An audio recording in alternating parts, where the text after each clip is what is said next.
தமிழ் மட்டுமல்லாத இந்தி, தெலுங்கு பேசப் போகும் பேய் படமான சவுகார்பேட்டை செப்டம்பரில் ரிலீஸ் ஆகப் போகிறதா? நடிகைகளுக்கு பேய் வேஷம் காட்டியது போக, நடிகர்களும் இப்போது பேயாட்டம் போட ஆரம்பித்து விட்டனர்.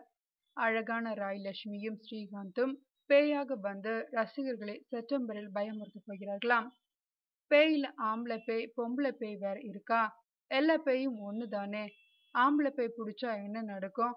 அதுவே பொம்பளை பேயா இருந்தா என்ன நடக்கும்? எதுக்கு இத்தனை பேய் என்று யோசிக்க வேண்டாம். தமிழ் சினிமாவில் இன்றைக்கு பேய் கதைகள் தான் வெற்றி பெறுகின்றன. அதனால்தான் பார்ட் 2, பார்ட் 3 என பேய் கதைகளாகவே தொடர்ந்து வருகின்றன. அழகான நாயகிகளை கூட பெரிய பொட்டு வைத்து, தலை நிறைய மல்லிகைப்பூ வைத்து பேய் வேஷம் போட்டு விடுகின்றனர். ராகவா லாரன்ஸ் தான் நிறைய பேய்களை குத்தகைக்கு எடுத்திருப்பவர்.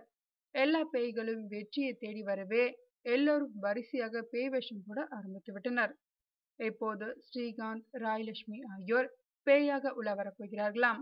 ஷலோம் ஸ்டுடியோஸ் சார்பாக ஜான் மேக்ஸ், ஜோன்ஸ் இருவரும் இணைந்து தயாரிக்கும் படம் சவுகார்பேட்டை.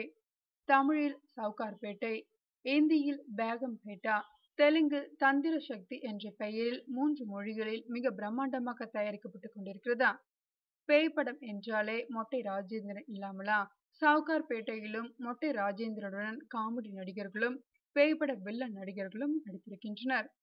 அதென்னவோ பேய் படம் என்றாலே கோவை சரளா, மனோபாலா என்று உறுதியாகிவிட்டதா? இந்த படத்திலும் இந்த ஜோடி பேய்களுடன் நடித்திருக்கிறதா? இது பேய் கதைதான்.